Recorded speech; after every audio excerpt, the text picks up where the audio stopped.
Assalamualaikum warahmatullahi wabarakatuh. Selamat malam teman-teman, gimana kabar kamu hari ini? Semoga kalian selalu sehat, baik-baik saja, selalu diberikan kesehatan, keselamatan, keberkahan, dan kesehatan oleh Allah Subhanahu wa Ta'ala. Malam ini saya akan membawakan sebuah cerita yang ditulis dan dibagikan oleh Mas Kalong. Cerita ini cerita pendek saja tentang seorang security yang bekerja di sebuah rumah sakit dan menceritakan tentang pengalaman horor, pengalaman menyeramkan dia selama bekerja di rumah sakit. Kita langsung saja ke ceritanya. Narasumber berikut sebut saja namanya Pak Supri. Dia adalah security di rumah sakit. Beliau menceritakan pengalaman seram ketika dinas malam di rumah sakitnya. Saya sudah lama kerja di salah satu rumah sakit di daerah sana.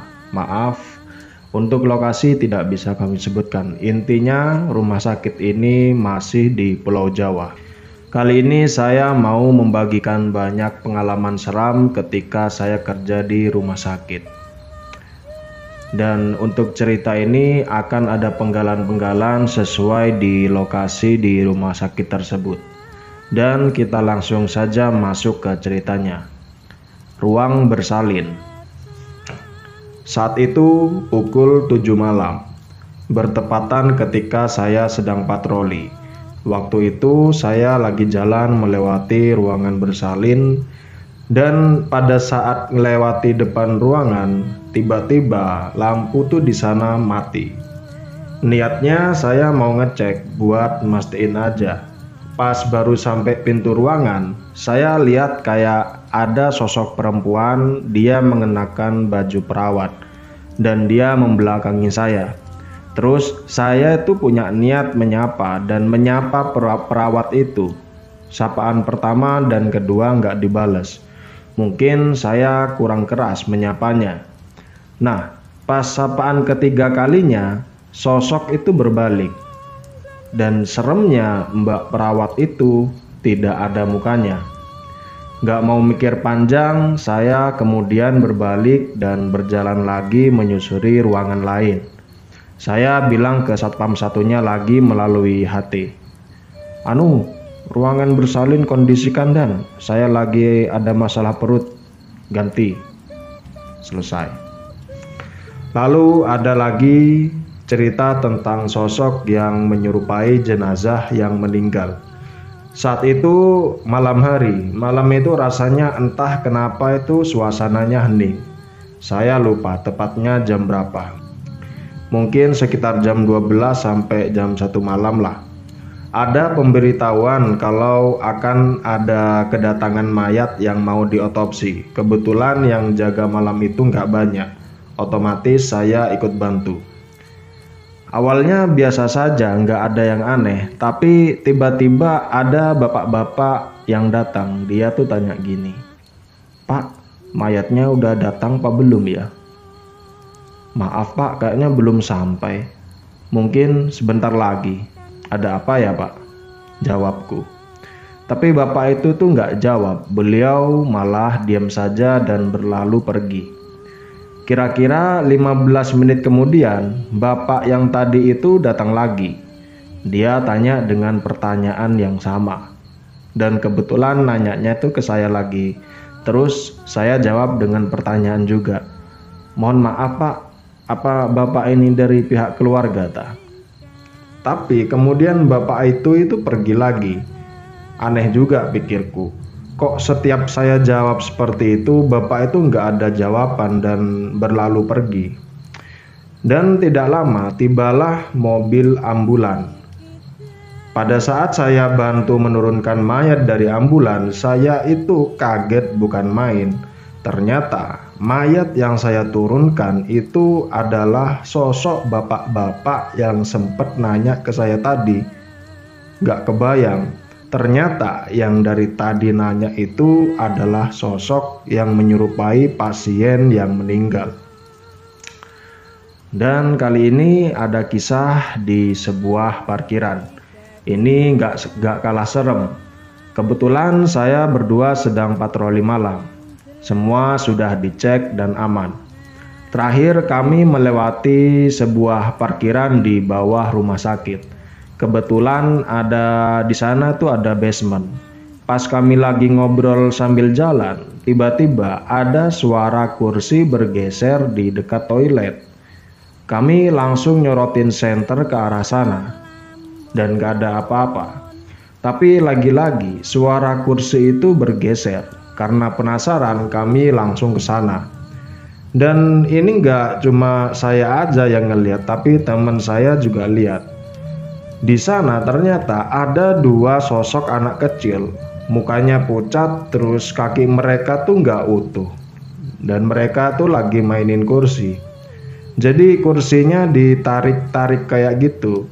Ya karena mental kami ini di bawah rata-rata, ya kami berdua lari menuju pos depan. Dan cerita itu sungguh benar-benar menguji mental. Akhirnya karena kejadian itu, khusus saya pribadi, saya tuh jadi terbiasa. Dan selanjutnya ini ada kisah di sebuah lift di rawat inap. Nah, di lift ini cukup unik juga. Lift ini terpasang pada gedung instalasi rawat inap di rumah sakit ini. Uniknya ketika dini hari lift ini akan jalan sendiri mampir ke basement. Ini bersebelahan sama toilet pas saya sama teman saya itu yang lihat anak kecil lagi mainin bangku kosong. Tapi gak sampai muncul sosok pada saat itu. Cuma liftnya itu bisa jalan sendiri padahal gak ada yang naik. Dan selanjutnya ini ada kejadian paling menegangkan. Malam itu saya lagi sama Rudi. Kami duduk di markas PMI yang ada di bangunan belakang gedung rumah sakit. Di samping kanan ada sebuah mobil ambulan. Kasur pasien yang sudah nggak kepake dan di sana juga ada kursi roda. Saya sama Rudi lagi duduk di depan pintu kamar yang nggak ada orangnya. Jadi para petugas PMI yang biasanya di markas itu lagi pada keluar. Nah, saat itu kami lagi diem-dieman, sibuk dengan pikiran masing-masing. Sampai keheningan itu terpecahkan sama Rudi itu yang tiba-tiba saja geser kursinya tuh mendekat ke arah saya. Terus dia tuh bilang, "Pri, ngerasa nggak?" Saya tuh noleh ke Rudi. "Ngerasa apa, Rud?" "Ah, masa nggak kerasa, Pri?"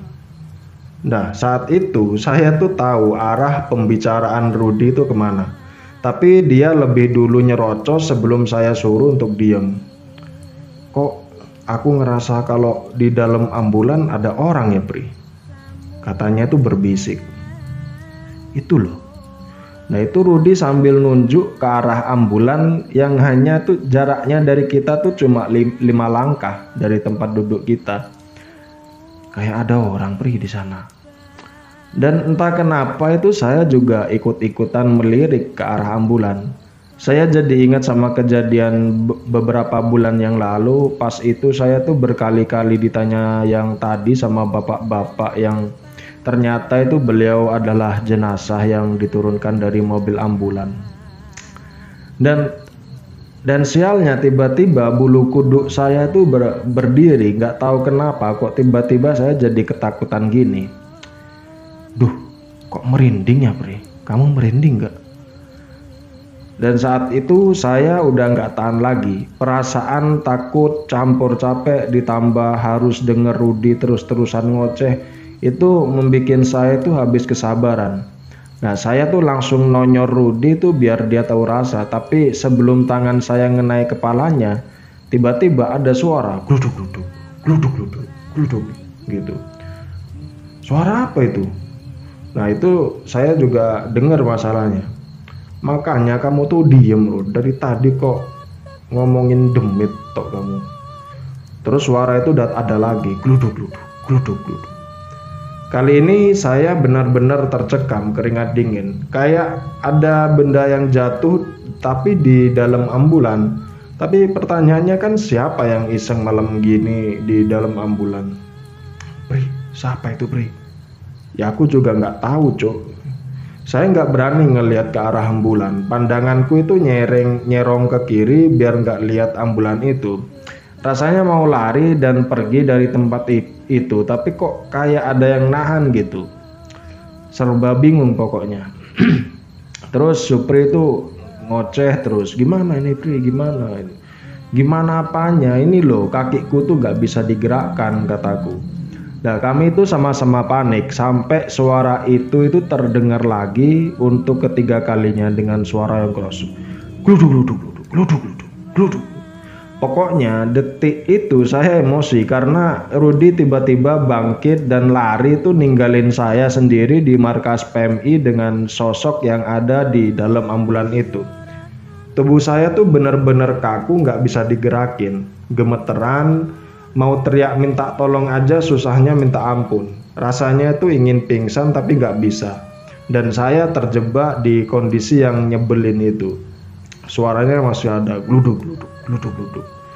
Suaranya tuh tambah keras, seolah sosok yang ada di dalam mobil itu tuh mau keluar. Dan tiba-tiba ada sentuhan di pundak saya. Rasanya tuh dingin banget. Sampai saya itu kayak sesak napas, mau napas tuh susah. Dan dengan bersamaan di sana ada sebuah sosok pocong menembus ambulan, melayang tepat di depan saya. Dan saat itu celana saya udah basah, saya pipis di celana saking takutnya. Dan entah ada semburan apa, kaki saya tuh akhirnya bisa digerakin. Dan akhirnya tuh saya lari ninggalin markas PMI dengan segala keanehannya, kengeriannya itu. Dalam hati saya tuh cuma bisa misah-misuh ke Rudi itu yang ninggalin saya. Dan itu adalah terakhir kalinya saya ditakut-takutin sama setan. Setelah itu dan seiring berjalannya waktu, mental saya udah kuat. Kalaupun ada yang nampakin, sekarang mungkin saya udah berani buat ngajakin ngobrol. Tapi saya nggak ada yang mau. Terlepas dari itu semua, kalian mau percaya atau enggak ya terserah. Mungkin bisa ditanyakan ke teman-teman kalian yang ada yang kerja jadi security di rumah sakit. Gimana rasanya kalau dapat jatah tuh di shift malam, dinas malam. Atau teman kalian yang jadi perawat atau dokter di rumah sakit bisa ditanyakan juga. Saya pastikan kalau mereka tuh pasti pernah mengalami hal seperti ini.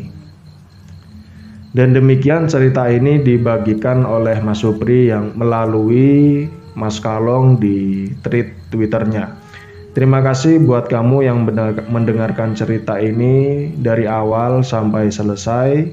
Semoga cerita ini bisa menjadi teman di waktu senggang dan istirahat kalian. Dan saya mohon maaf apabila dalam cerita ini dan sajian cerita ini ada kata-kata yang keliru, ejaan yang keliru, atau ada kata-kata saya yang menyinggung hati kalian. Saya Udin, host dari podcast horor sendirian. Terima kasih.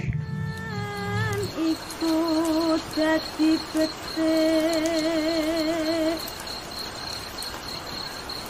kabruan nauki